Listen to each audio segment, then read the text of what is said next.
What's going on, everybody, and welcome back to Comic Breakdown. Alright guys, I am finally back from vacation. I want to thank you guys because if it were not for you, I would not be able to do such fantastic things. All of you wonderful fans, I have 1,000 thanks to give you. You guys have made so many things possible for me, and I am forever grateful to have you guys here watching every single day. And now that I'm back, we are jumping full force into everything that has come out this week. We are starting with X-Men Red. This is issue number 14 and the beginning of the Mutant Civil War. With the return of Genesis, the Annihilation Staff in her hand, the Ivory Blade in the other, she has come to conquer Arakko. But her goals are much bigger than a singular planet. She aims for mutant supremacy. She wants to weed out the weak, those that would seek peace. And so anybody that stands against her is an enemy.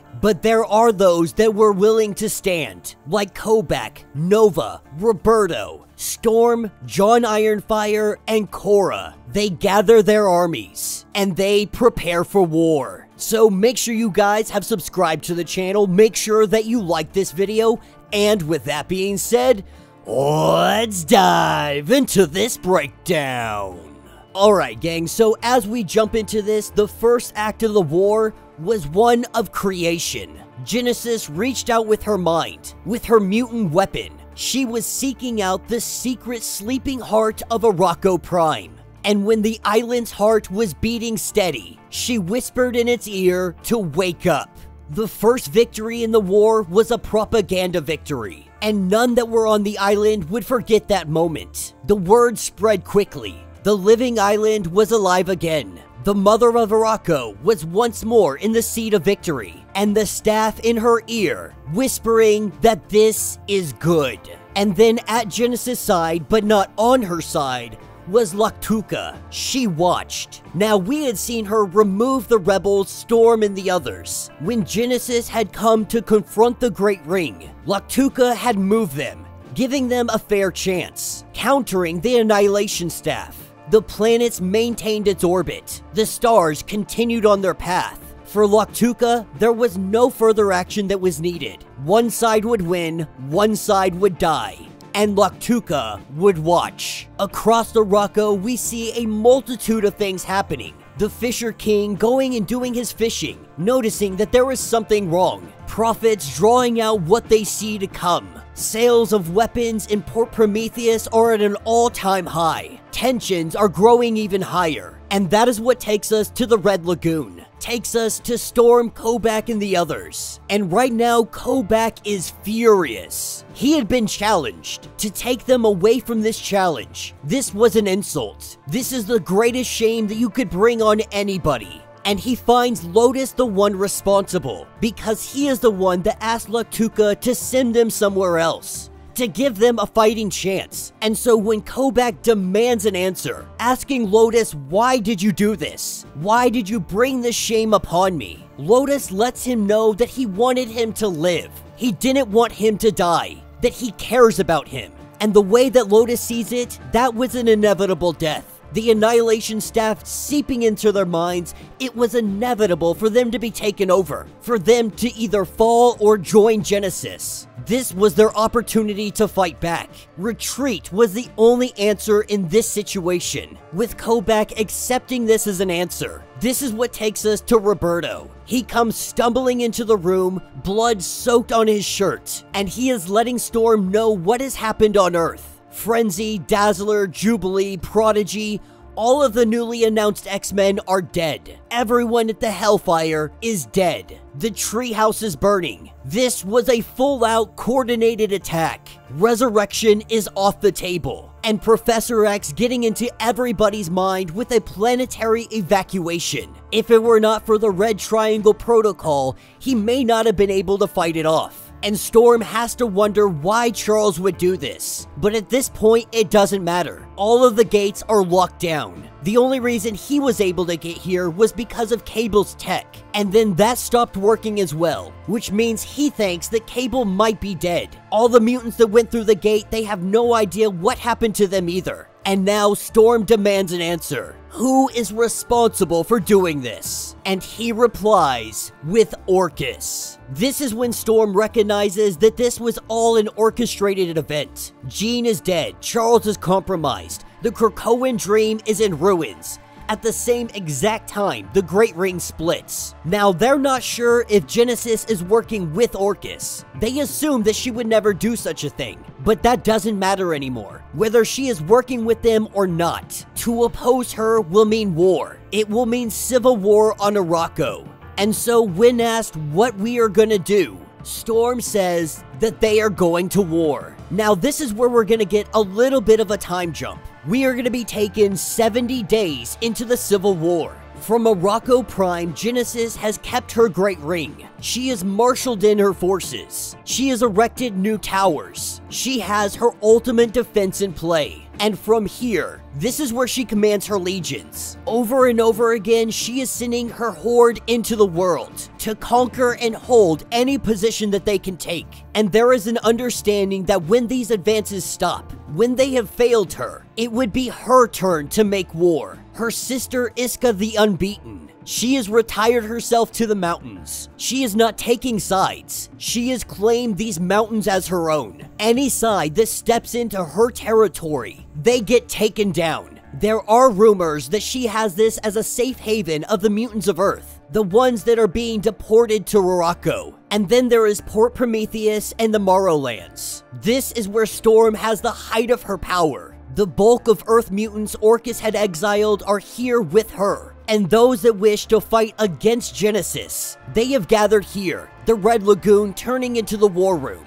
But we jump to the Valley of the Fallen. 70 days into the Genesis War, the Battle of the Fallen is in full effect, having Ironfire, Kobak, Korra, all of them fighting on the ground. Our generals on the ground are formidable. They can hold the ground elements. They can stop them here. This battle is going to be won in the air. That is where General Nova comes into play. Him and his Air Corps are going to be the deciding factor in this battle. They must contain. They must hold the air. With Roberto coming in, they prepare for what next attack they're going to do.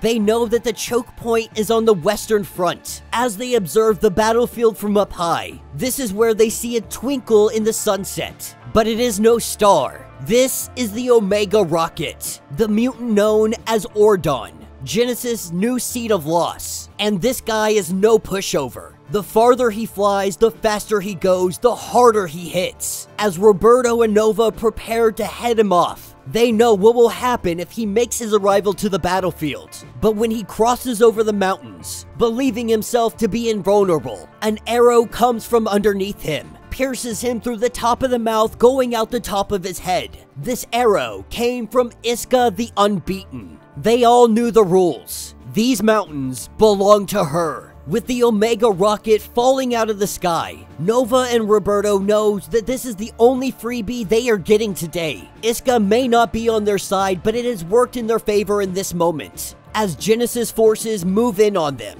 Not sure if they are going to be able to hold the air. This is where we have the arrival of Storm. She had been waylaid on the way to the battle, but now that she has arrived, there is no question about air superiority, because Storm was the air, and at her command the sky itself fell to its knees, as she brings the lightning crashing down. She could have brought this all down on the armies of Genesis. Instead, she blocked the way. She stopped the assault right in its tracks. And while her mercy is going to be seen as weakness by Genesis and the others, this is exactly what the rebels fought for. They fought for mercy. They fought for peace. Storm had ushered in a new era for Arakko. While many cling to the old ways, the ways of war, others saw this new era as an opportunity, known as the Storm Era. They saw this as an opportunity to have anew, to build something that is truly formidable, to build a civilization that is not bound to war, that is bound to death, a world where they can all thrive. And so, with the battle being over for today, we are taken to the Red Lagoon.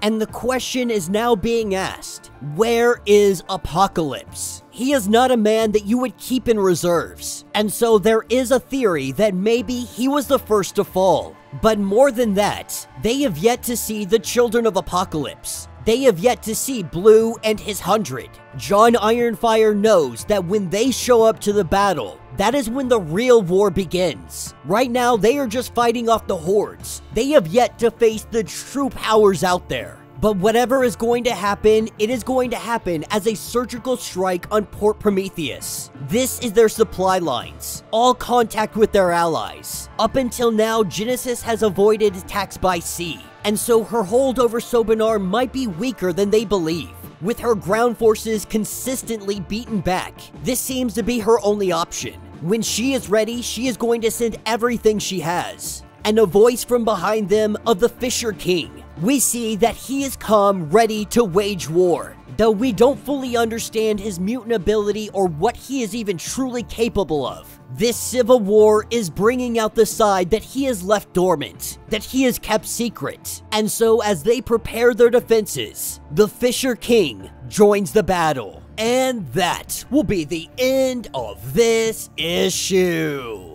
So let me know what you guys think down in the comments. So a very enjoyable issue. My only real gripe is that we have been thrown so far into the battle already. We are jumping essentially 2.5 months into this battle. But with the fall of X being so big, I guess we can't expect to see every single battle. We're more than likely gonna see the key moments, the battles that have the real deciding factor. Now we know that Apocalypse will be returning to the battle eventually. He has his own seed to open up a gateway that has nothing to do with all the others. Last we had seen him, he was off to gather some forces. We can only assume that he will arrive on the battlefield, but we don't know what side he will pick. With his last confrontation with Genesis, we can assume that he will join the side of Storm. Or maybe he comes in and he takes out both sides, that he ends the war single-handedly. But until his arrival, our rebels are gonna have to do the best that they can, and they have yet to get hit with the full force of Genesis. She is biding her time. She is waiting for the prime opportunity, because when the Children of Apocalypse are released, we can expect the losses to be heavy. Can the rebels survive such an attack? Can they last through the night? Or will Genesis reign supreme? Let me know your thoughts, let me know your theories, if you would like to get completely caught up on everything going on with the Fall of X. I have a playlist set up, you can check it out down in the description and at the top of this video. It'll get you completely caught up on everything going on with this major event. If you would like to support the channel, you can always do so by joining the channel membership. Much like Patreon, having multiple different tiers. From $1 to $50, from loyalty badges to comics every single month. Not only are you helping out the channel tremendously, but you are getting tons of perks in the process. Now, if you are unable to do this, do me a favor, subscribe to the channel, like this video, hit that notification bell, and with that being said, until the next breakdown.